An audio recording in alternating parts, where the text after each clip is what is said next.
Hey folks, this is Richard Ross with Access Learning Zone. I just released Access Developer 58.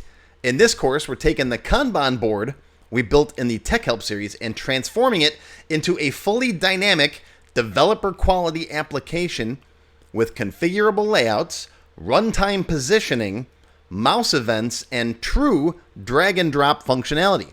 So you can drag and drop items between the different list boxes. We'll start by replacing the fixed layout with a dynamic one. You'll learn how to build configurable columns, store control positions in a table, and move, resize, show, and hide controls entirely with VBA.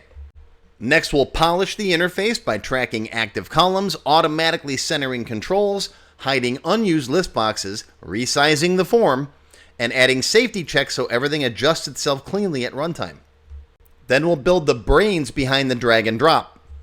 You'll use mouse events and coordinate math, don't worry, not a ton of math, to determine exactly which list box the user drops a record onto, even with a dynamically changing layout. And finally, we'll finish the drag and drop system by moving records between the list boxes, changing the mouse pointer while dragging, refreshing the interface, and cleaning up some of Access's little quirks along the way.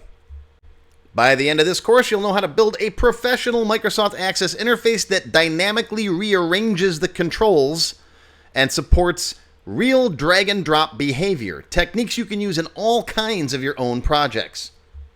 For more information, visit my website or drop a comment down below if you've got any questions. Live long and prosper, my friends. I'll see you in class.